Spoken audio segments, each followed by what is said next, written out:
Right.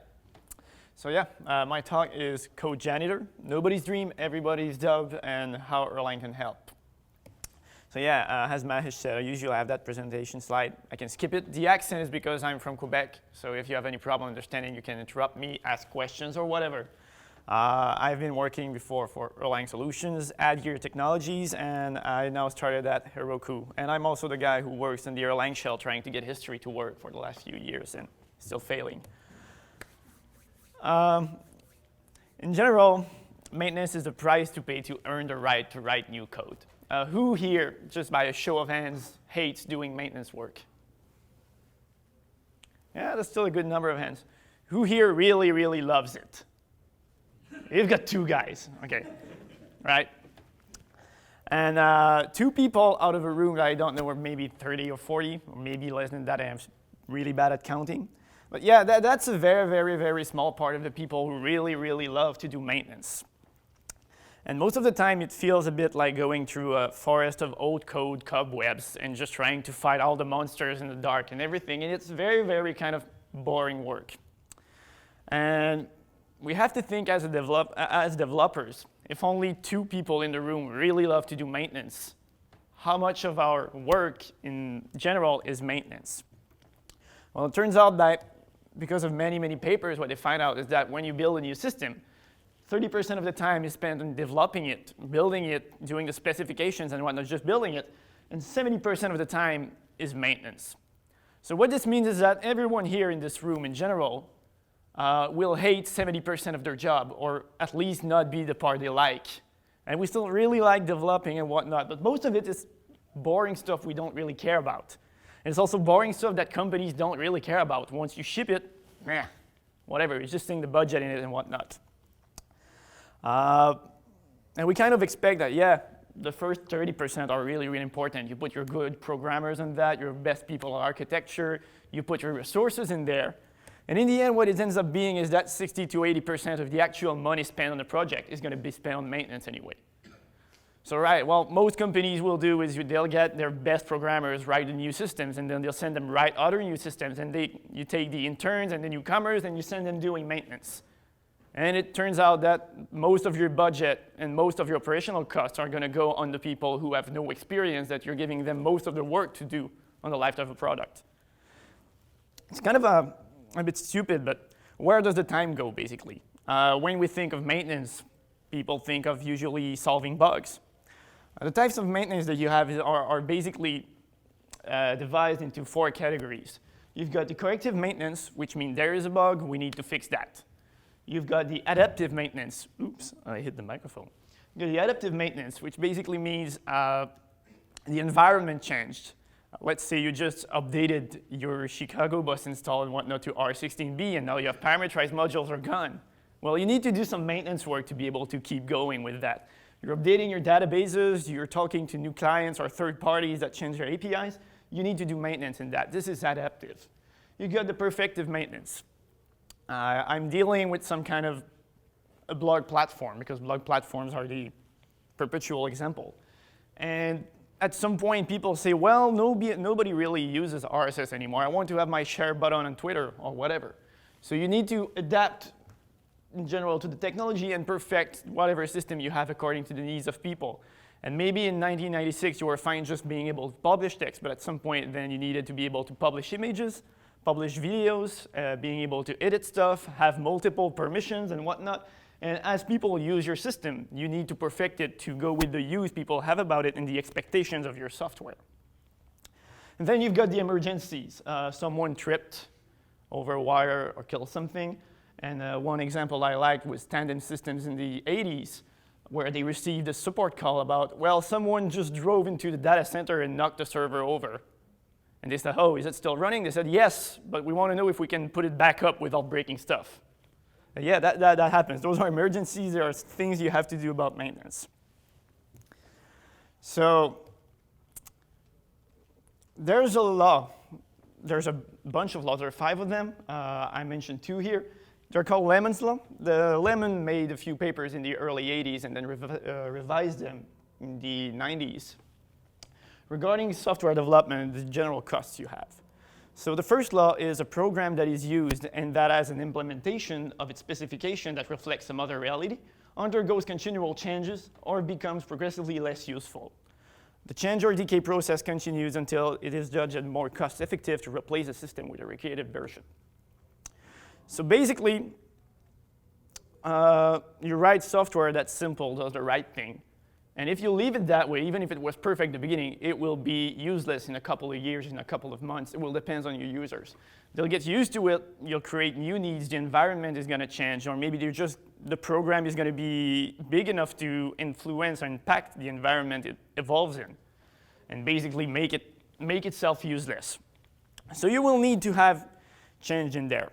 And you have, according to Lehman, three types of programs. You'll have the type S, which is basically a program that's according to a strict specification. Those will be mathematical theorems, formulas, that kind of thing. You've got the P kind of program, which is arbitrary quality. So a chess game would be that. The rules of chess will not really change ever.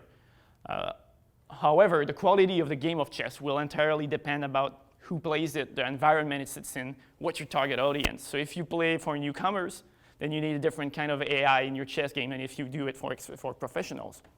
And then you've got the abstract programs. And those are the programs, there's no really good definite rule. It's never going to be solid. And those are the vast majority of the programs every one of us is working on.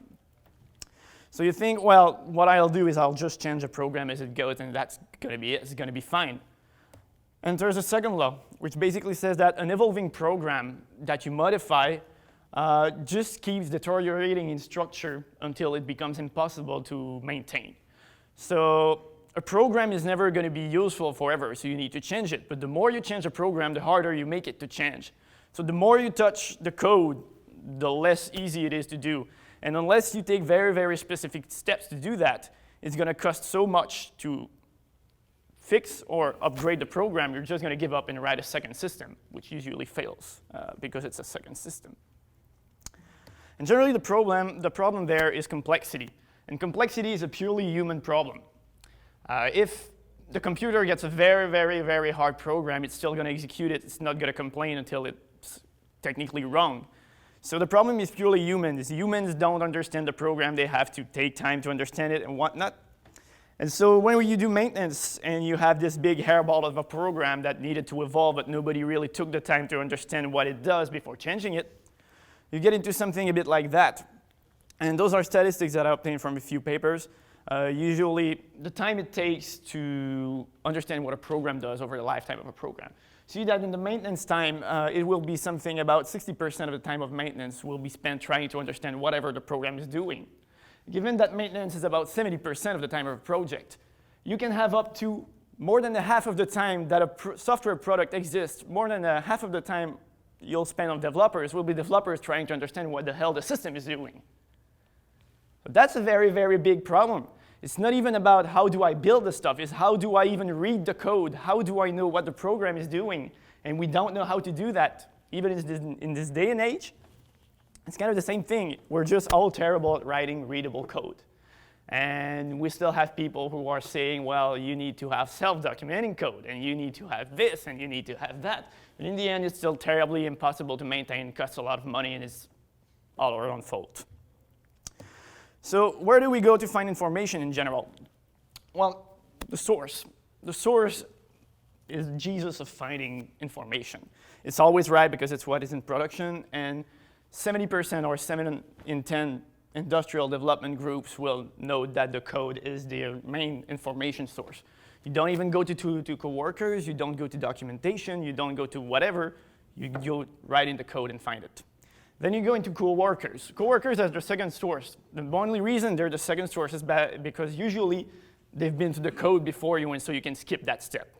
But usually the main source of information of coworkers is still the source. And then you've got tools.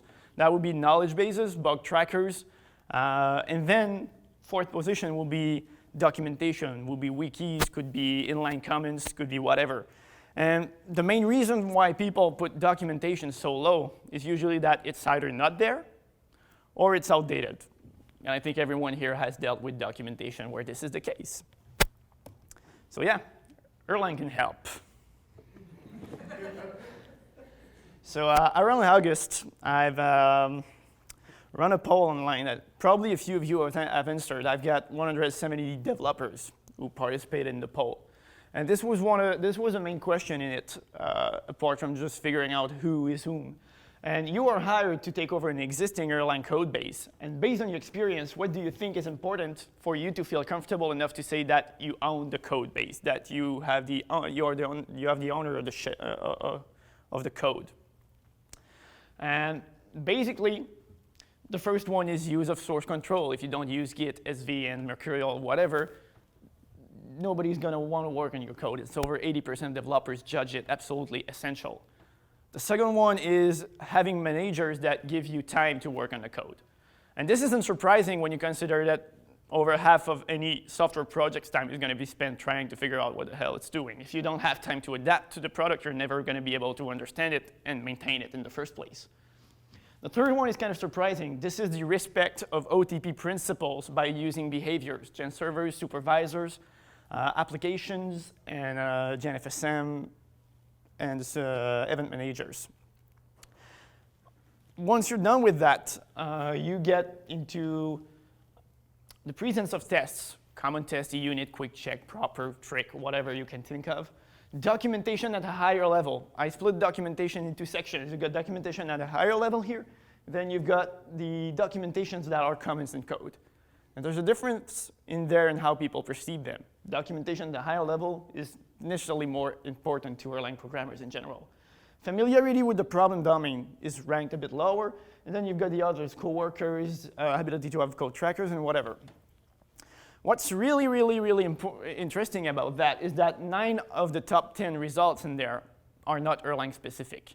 They're just general good practices that are going to be good in any language, right? Source control, having time, having tests, having documentation, having people who know the thing, knowing the topic.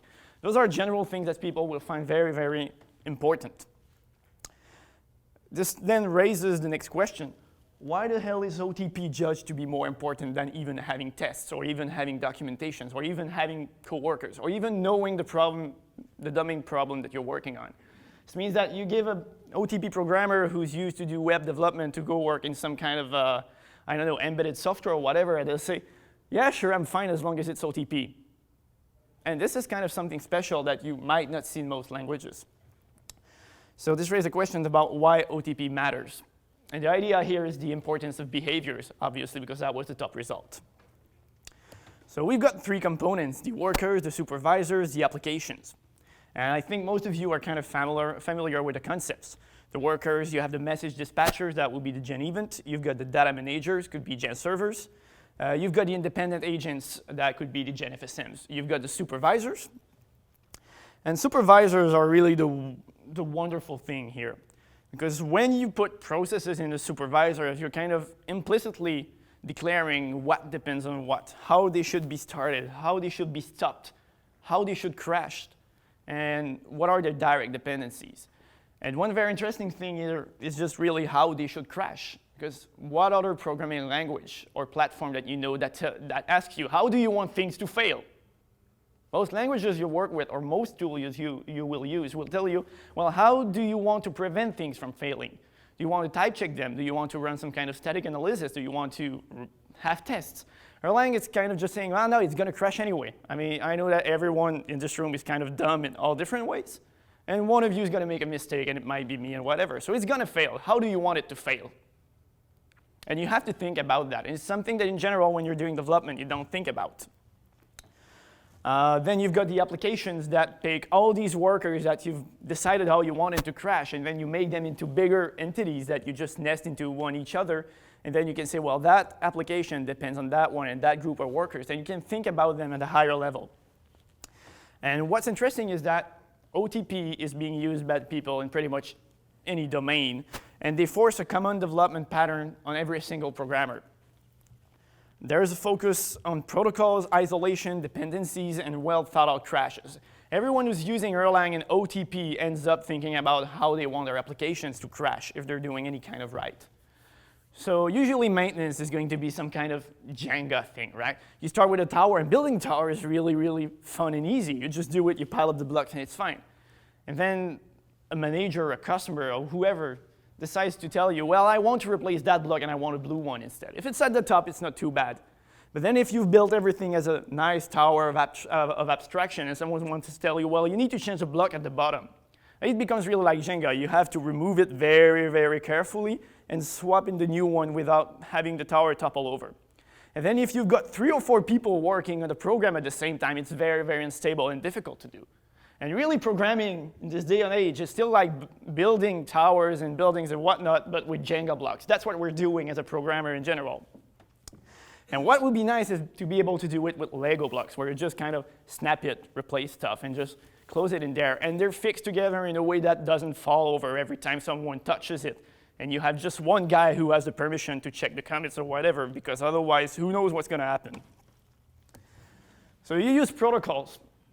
Protocols in general are nice. That's what makes the internet work, and everyone knows that the internet kind of tends to scale. The advantages of protocols would be isolation. Every component will be communicating with message passing. By isolation, everyone has its own state. They're independent of each other. You cut the cable. I'm still my own entity, and I'm fine. I'm just not able to communicate with anyone.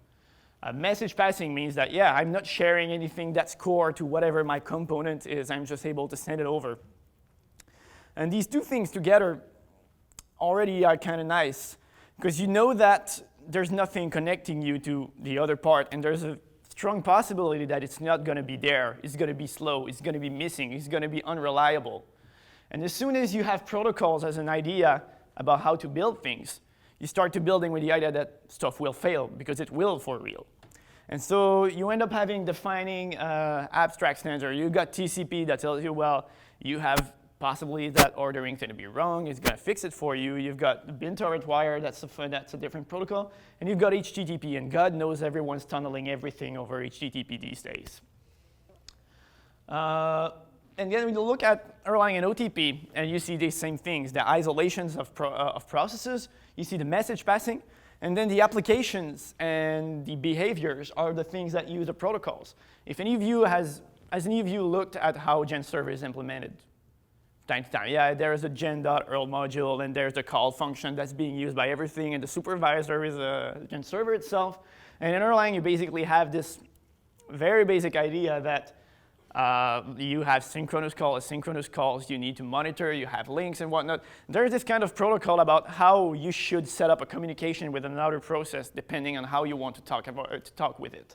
And each of the behaviors has its own kind of protocol on top, and all you do is configure it to send the message you want. This is kind of similar to what you will do over HTTP, where you'll set a different kind of header. Oh, this is intended for a type of server that understands JSON. This is one for XML. This is time for whatever. And Erlang has that kind of isolations and protocols. And you think of failure from the get-go. So you get this kind of application where I blurred the name on purpose. And I generated that from a script, took 15 minutes to write, grab viz from app files. And that tells you the hierarchy of an OTP application. And I give you this code base, and I tell you, well, the component right here is the one I want changed. Well, to see how it's used, you're probably going to start from the top of the list there and just go down to whatever uses it and how it's depended on. And you're able to easily know what depends on what in that matter. And you will know that this application right here, where it doesn't directly depend on the one on top. So if the one on top changes, you still have these layers to absorb the change in between. So yeah, if you've got this kind of isolation, refactoring kind of comes for free, because I can just swap in that component as long as I keep the right protocol in between them. I'm free to go. They just need to speak the same language. So in general, that will lead you to something like that. Yeah, modifications with Erlang and OTP. If you think of it, OTP lets you have partial restarts. Because you kind of expect your application to fail from some level, it can fail in production. That's what you wanted in the first place. You want to be able to do that. So you can have partial restarts. You can have code upgrades. That was thought of in the virtual machine itself. There's an awareness of risk and failure modes of a system, because every supervisor that you've written had to think about how do you want stuff to fail, and do you want to trap exits or not. From top to bottom, you have this idea that there are risks, stuff is going to fail, and are you able to survive it? So basically, Erlang gives you the kind of sliced bread of development. You have all these individual components. You can turn them on and off and change them individually and do whatever you need. What is nice from a maintenance standpoint on top of that is that you can understand systems from afar. It's used in all domains. So I told you about people using it in cars. And there's this guy, Pierre. Some of you have met him. He's in Germany, and he's testing automotive parts using Erlang OTP. There's people using it in advertisement. There's people using it for web servers. There's people using it for you name it. And there's a quick understanding of any system structure based on that. And this is all due to application metadata. And sometimes it's also implicit in a bit. So yeah, the application metadata. I'm looking at things like that. In just this graph, I'm able to see what's the central component, where the business logic is going to be. The business logic, everyone can guess it's probably going to be at the top here, and in certain part of that section here, right? Just see that it depends on everything. That's the one that just pieces stuff together. And so that application doesn't directly depend on that one, but that one does the bridging between the two. This is kind of easy to do. It gives you a strong separation between all the components. Joe Armstrong said at some point the problem with object-oriented code is that you want the banana, and you get the monkey with the jungle that comes with it. Right? It's easy to do what you're going to get with that one. Any dependency graph will show that to you. The thing with Erlang is that because you've got protocols, it's fairly easy to just remove anything, and you don't need to steal the interface from the other library and whatnot. The protocol is kind of implicit. That's a message you send. It's dynamic. You don't care that much about it. So you look at replacing an application, any of these, and all the ugly code that you'll have in the application can be constrained to that bunch of processes under its own supervision tree, which is definitely nice. There's a paper that was written that basically says that if you have to change more than 25% of a given section of code, you're better to throw it away and start from scratch.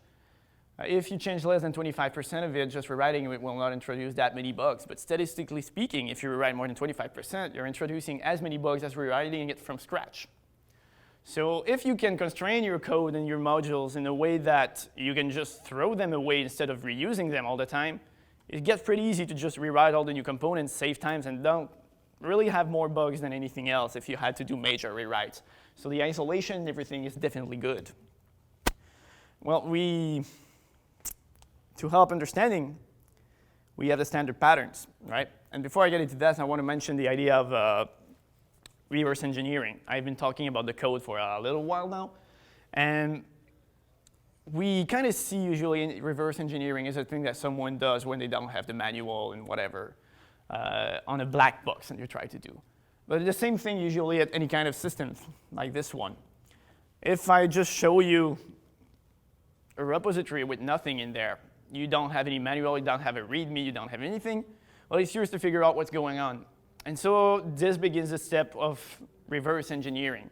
You just look at the code and you trace that kind of tree mentally. You start with the top level supervisor that starts a virtual machine, and you go down and you say, yeah, that's a supervisor that starts that kind of worker, that kind of worker. And you just kind of piece it in your mind, create an abstract model that you understand yourself, and then you rebuild it. And this is where you re-engineer the system after having reverse engineered it. First, you formed an understanding, you deconstructed that, and then you make a new understanding out of it that can be applied to refactoring the system and making it work. And this is, made easier by standard patterns. You've got servers, finite state machines, event handlers, supervisors, and applications. And when you deal with patterns in other languages, I like this image. This is patterns in other languages. Right. In other languages, they're ad hoc. Everybody improvises their own ways to deal with pattern. It's always messy. And then you look at a piece of code, and you'll see that on Stack Overflow in many websites. There's a piece of code, and someone asks, what is that design pattern? And then you have 500 posts about people saying, well, this is a kind of dependency injection. No, I disagree. This is not dependency injection. This is a container and whatever. And then you've got the factory joke that everyone knows about. And you've never seen a factory that people reuse, right? It's always a custom implementation of the factory. How come is that? And the thing is that all these languages have ad hoc patterns. They're just a high-level description that's in a manual somewhere, in a book from the Gang of Four, whoever you decided to read that day on the internet. And everyone's just re-implementing them, and then you have to make the mental bridge yourself between the two and say, oh yeah, that class or that bit of code used there, that's pretty similar to a singleton. I guess the guy was trying to write a singleton. And in Erlang, you don't have to do that. You look at the module, it's written gen server. Yeah, it's pretty damn easy. And then you look at it, and you have the interface, you have the main server loop, and then you have the private functions. I haven't seen many gen servers that don't respect that. You see your supervisors, you'll have the start link, you have the init function. You'll have whatever thing, you don't have to look for it. The egg is already broken for you. You don't have to understand what the pattern is, and nobody is re-implementing gen server all the time. Well, the RabbitMQ guys did once, but yeah. See how that went. So yeah, everyone uses it, and this is a very, very good point, right? I mean, the libraries do not clash with the language and the semantics. We've had people in the track this morning, Jeff and Cliff, mentioned at some point that when they had to break the Erlang abstraction for performance, one of the problems they had was that they started to have problems with using any kind of libraries they wanted to have. In general, as long as you respect OTP, you don't have that problem. If you go look at people using Node.js or Twisted in Python or whatever, people trying to do evented frameworks, you'll find out that they have to re-implement all the libraries of the language to fit within their own model. And they'll do that anytime you have a different kind of paradigm they're trying to insert into language, whether it's logic or anything. You cannot reuse the libraries because they break the kind of assumptions that they made about how the system should have been built. And in Erlang, you don't have that, right? OTP is the extension of Erlang itself. You start with the idea that failure will happen, message passing, isolation. OTP adds nothing about that. It's just really the generalization of patterns that people have been programming.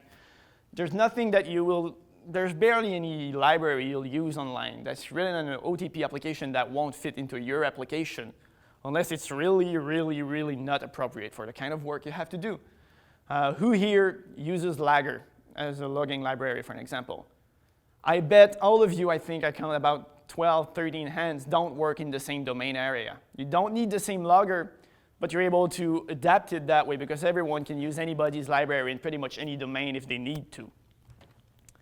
And that's a nice thing because, yeah, everyone is basically working on making the same core better. And if you're working on web development and I was trying to help make Lagger better in whatever job I was doing before, then you benefit from that. And if you were trying to make whatever library I use better, like, I don't know, the header parsing of the HTTP stuff in the Erlang OTP stack, then I benefited from that even if I'm not working on it directly.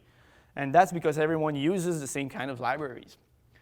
The best example I have in mind is, I think it was Wolf who added the optimizations when you set a monitor before sending a message and receiving with the monitor inside of it, then it just placed a marker in the message queue, and then you didn't have to scan the whole mailbox anymore. And that was a very, very useful optimization. Basically killed RabbitMQ's Gen Server 2. Nobody else really needed it after that.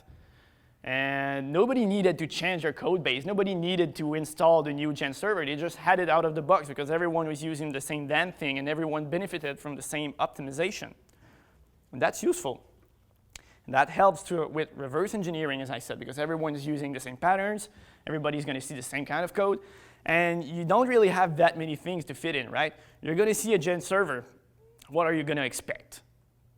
It's a worker that's going to receive messages and send data back and maybe synchronize some things. I'm going to see FSM. What is it going to be? Well, it's going to probably receive events and react to them. You're going to see a gen event. Well, it's going to have subscribers and do stuff. It's going to have a supervisor. Well, it's going to catch failure and restart them. And that's really most OTP systems have these things, and you don't have to think about, well, this factory starts this thing, and then that dependency injection is about that other kind of pattern right there on the side. So what is the guy trying to tell me, right? You just get into the pattern, you get it, and whatnot. And sometimes that is not even, that's not enough. So you've got tracing. sysGetStatus is a module, sysTrace, which you can start any OTP process and trace it. You've got DBG, you're able to have the debug info. Cliff mentioned the memsup stuff that lets you monitor memory on the node.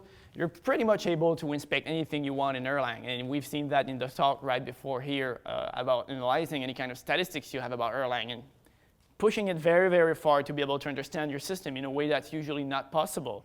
And anybody running an Erlang system is able to do that. So yeah, what's the importance of time given by management over the knowledge that someone has over OTP? This is one of the results of the poll I like the most. You see that when you don't know OTP a lot, you think that it's essential to have time from management. And it's always kind of essential, but if you look, the 50% bar is about at that point. And when you really, really know OTP well, and it's a continuing trend, you no longer feel like you need the time to adapt to a system. And remember that figuring out what the hell the system is doing is over half the time you're going to spend in any software product. And everybody here is sometimes mentioning gains in productivity and whatnot, and that's probably a huge reason about it. If you follow an Erlang system and you have to maintain it, most people who use it and know OTP will need less time, which means that you're going to cut and optimize the biggest expense you're going to have in your development time or in your maintenance time. That's really cutting right at the core for something absolutely useful. And the results are there. Of course, those are self-reported results, and maybe people who like OTP are really proud about it and lie all the time. I don't know. Yeah. So there's a correlation with experience also. Someone who doesn't know OTP is likely to have less experience than someone who knows OTP. I mean, everyone who started with Erlang without knowing OTP had more experience after they knew it. So necessarily there's some kind of value there or whatnot. But yeah, in general, the more you know OTP, the less you need time to adapt to a system as a personal feeling. And remembering the little graph I had with the bars at the beginning, this is massive, massive kind of gain. There's plenty of problems that you'll keep having with OTP still. We've been talking about queues blowing up the whole day. Libraries and version clashes, and everyone's probably had to deal with that at some point. If I just go back a bit to a bit too far. To that one, you can see that I have, well, this application here, that one depends on it, that one depends on it, that one depends on it. And if any of these sets the dependency to different version, I'm in a world of pain because now I have to update all 3 applications to make sure they agree on the version they want. Because Erlang is not able to load 2 versions of the same applications or 2 versions of the same module at the same time. It's just not how it works. It's a very, very tough problem to solve, and I'm certainly not clever enough to do it. And until it's done, this is always going to be painful for maintenance because you want to add a new component, and all of a sudden this little isolation that was pretty and beautiful and everyone liked it is no longer super easy to do because now even if I'm just changing that part here, I might be changing this part here and then forcing to push the change back to this one and this one at the top. And this is a strong problem that we have in terms of maintenance. If we're able to find a way to isolate from that, that's definitely going to be good. This is the kind of problems you'll run into in distributed systems in general, right? Just imagine that those are web services with different APIs, and this is the same thing. If everybody agrees on the API, web services are great. You just pull them out, replace them, you add a proxy in front of them, who cares? And in Erlang, you're able to do that, but within a single node. But when all the APIs are different, then it becomes a nightmare to maintain, and you need to update all the different parts to agree together. And that's definitely going to be a problem in Erlang. And it's going to be the same with interfaces or whatever. You've got no namespaces. And I don't just mean modules, right? Other things that have names in Erlang, you've got EDS tables. You will have the process names themselves. You'll have the modules as mentioned. You will have database tables if you're dealing with amnesia, with debts, or whatever. And the names are going to clash all the time if you're not very, very careful. I think everyone, when they started using Erlang, tried to create the user module, right? And then they saw that the VM would no longer boot. And why? Well, that's because Erlang registered the user module as the central point to do all the I/O with the system. If you don't have that, nothing works. So namespacing is definitely something that helps you isolate all the components that we don't have in Erlang. That would be nice. Package management, that's still part of handling dependencies, being able to figure stuff out. It's kind of ridiculous that every time you want to test something or get a new thing, you have to use rebar and then download the entire history of the project. Even if it has a JVM checked in at some time in the last 5 years, you have to download the JVM to be able to load the 20 kilobytes bit of code. Internationalization, localization, those are always difficult in Erlang. You don't have the library to deal with it. I hope that R17 and R18 with UTF-8 support at least gives us a bit of stuff for the strings, but everyone knows about the terrible calendar modules. Everything that has to do with dealing with time zones is absolutely atrocious to do, and I just hope that nobody ever asks me to touch that because everyone had to deal with that, knows how terrible it is. But still in the end, Yeah, OTP systems are pretty solid. I'm just going to let that little one play. Yeah. Right. So the OTP systems in general are solid. They're relatively easy to understand the more you know OTP. You're able to understand them. You're able to modify them as they run. You're able to handle them in any way you want. They're easy to inspect. And all the steps that have to do with understanding code, which is reading the source, is made it well. If I'll go very, very, very far back to have my point there. Look at that thing. Let me see. Yeah. So for the code, the thing that happens with the code at that point, everyone using behaviors, that's kind of cleared out. It's easy to get a top-level understanding of whatever the code is doing very, very fast. You look at the standard structure of everything in any application. Coworkers, well, that one is kind of a bit in the center, not sure, but everyone you ask on IRC on the mailing list will use the behaviors in the same way. So the whole part of communicating about subcomponents is kind of taken care of. Tool, knowledge base, and whatnot. For the tools, you've got very, very good tools. And one story I have about that, we had a file descriptor leak in a server we had. And basically, the server ran out of memory. And what you found out is that the file is not closed, and it cannot be deleted and cleaned from the system. And so we look into the OTP application we're running. And I go look into disk log, the disk log module. And you're able to go in the live system that's currently about to crash, and you go into the supervisor, and I want to see where's the syslog module in charge of holding stuff. So I just explore the syslog tree. You just get status, there's a gen server in there. You get process info, and you can see the links and whatnot and where it goes. You compare it to the data that's inside, and you say, oh, there's an ETS table that's attached to that. You go read in the ETS table, and you're able to see there's a match between a process and a file descriptor. So you go see the process, and you just type it in the shell, and give me the information on that process. And I can see that it's still running. It's running cowboy code at that point. It's still inserting requests because I can poll it a few times over the course of something. And I'm able to see, yes, it's still receiving cowboy requests. So I'm thinking, well, this is just a problem of a very, very long process. So I kill that one. And I know that the OTP structure is able to absorb that. I kill it. The file is freed. And then you're able to just keep going. And you see, yeah, the OS just reclaimed that. So there's a bug. There's a process that's too long-lived. And I've been able to test in something like 20 minutes, just inserting the system, running it in production, testing it. And even if it crashed, it was not that bad anyway, because it would just have been restarted. And you're able to do that in Erlang. And when you compare that to most programs, you have a crash dump or a core dump. And you fire up GDB, and you try to just imagine what the system was like when it crashed. And you have that one snapshot. And you try to figure out what the hell went wrong. And you do that in OTP, and you get the live system to test with, finding bugs, being able to understand what the hell is going on. It's fairly easy.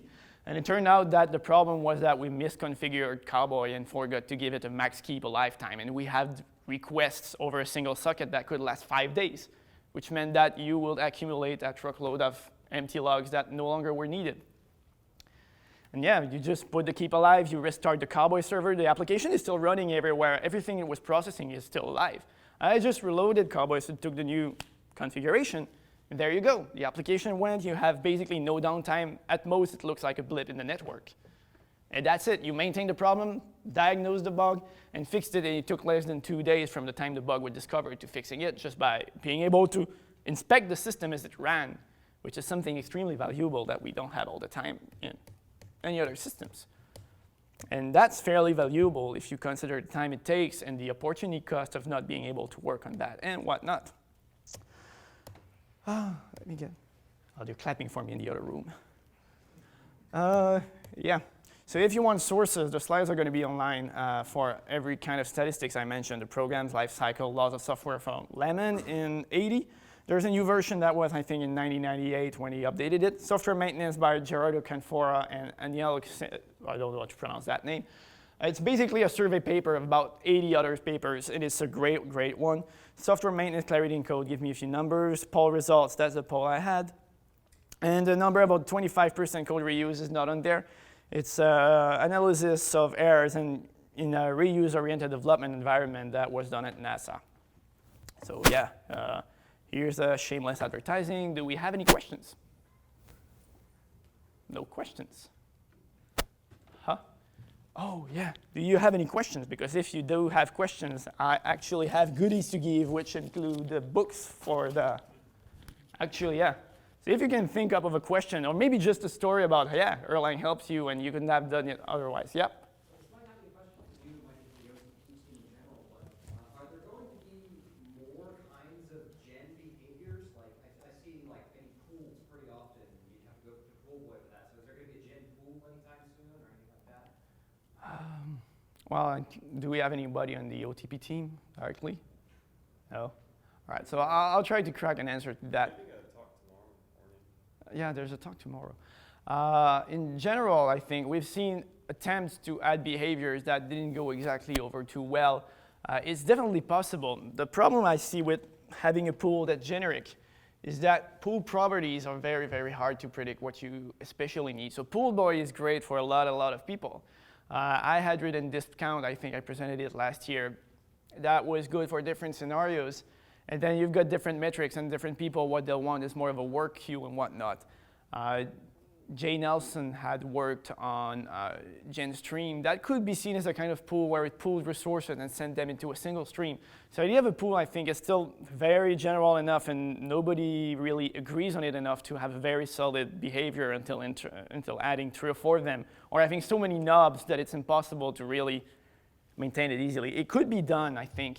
But you'd have to say this is a pool for this very specific use case, and it's not as generic as you will have for Gen Server, for GenFSM, or a supervisor where you can say anybody, anywhere can use it. Follow up to that, I see GenFSM has been kind of deprecated for most normal use. No, it's not been... Only Martin Logan's book. Yeah. That's Erlang and OTP in action. They decided that GenFSM is not good enough. Generally speaking, I like GenFSM a lot, and whenever you see someone with a Gen server, or every time in the state, there's some kind of thing called state again, where there is a processing or whatever, an atom that tells you what it should be doing right now, that's a sign you should be moving over to a GenFSM. And the OTP in action book basically says you don't need GenFSM because you can just have that little variable that you keep track of. They're wrong. Yeah, they're kind of wrong because the GenFSM will have the things like global events. But there's a good smaller GenFSM. That's GenFSM 2, I think. I can't remember who wrote it though. I think it was. I kind of like it. Yeah. The problem there is with GenFSM in general is that you don't choose selective receive on the events you have. And so you have this very complex event matrix where you have to care about all the events that are out of bound for the current state you're in. And this is a big problem with GenFSM, and that's because it's based on Gen Server and it just inputs everything you have in there. And I think GenFSM, there was GenFSM 2, sorry, I was just digressing in French, that's terrible. GenFSM 2, I can't remember who wrote it. Was it Ulf? I think it was Ulf Vigor. And basically what it does is that it, someone said something? Oh. Yeah, that's possible. There's an implementation of it that lets you do selective receives, and the advantage of that is that you only have to care about the events that are relevant to the state you're in right now. And that makes the complexity a lot lower than just having to handle all the out-of-bound events and making sure that nothing crashes and whatnot. That's the main problem with GenFSM 2, GenFSM in general, yeah? The plain FSM was... Oh, plain FSM, that's the one by Ulf. That's from Ulf. Yeah, Ulf has plain FSM, so that's the one I probably had in mind for that one. Yep. So can you write a book on FSM for us, please? There is a very long and complex chapter in the book already about GenFSM doing a trading system. I think that I'll take a break from writing books for a little while, but yeah, GenFSM can be interesting. I would not write a book only on finite state machines in Erlang, though. That's kind of really restricting yourself. Yep. You've got a chapter about dialyzer that says, well, there's these programmers who really wish that there was a serious type system, and here's this dialyzer, but it's sort of better than nothing. I just started using Erlang, and I'm feeling like that coming from Haskell. You get over that? Yeah, I think dialyzer, the thing is that when you have a given type system that you plug into a language, the type system has a given set of semantics attached to it, right? So if you go into the Hindley-Milner type system that you have in Haskell, OCaml, or ML derivative in general, that one will be a type system that will try to prove out of all doubts that there are no errors or type errors left in the system. And Erlang as it is, I mean, you could analyze it that way, but it will not work on existing programs that assume that errors are possible and that you can just mix the types, and maybe a version of the code in the future will be able to run it. And so Dialyzer, the way it works is that it uses something called success types. And success types basically say, well, you know, we're not going to change the semantics of Erlang. We're just going to have a type system that tries to find errors, and if it's not sure, it's not going to complain. It's only going to complain when you really knows there's a problem. And that's what it does. And that's why people who expect to have something similar to Hindley-Milner are always very disappointed. They're like, oh, the type system is not catching all the errors in my program. I have to think for myself. This is terrible. And, yeah, I mean, it could do it, but you would need to change the semantics of your language. And it will be, in theory, possible to use any kind of type system. You could go for union types. You could go for dependent types, or whatever, if you had the right notation and to do it before compiling. But most of these would end up changing the semantics of the language. And the brilliant thing about Dialyzer is that it works on existing programs, and it's not going to complain about code that works in production. Or if it does, it's going to do because you made type annotations that are stupid, generally speaking. The saying is that Dialyzer is never wrong, and most of the time I'm very angry at Dialyzer. And then after a few hours, I reluctantly say, well, Dialyzer, you were right, that was my problem. It's just not very nice about telling me what I did wrong. Anything else? All right, so a few people who ask questions can go fetch a book. I just forgot to go in the room and just distribute them, and you have a car, you have a book. So that's about it, so thank you. And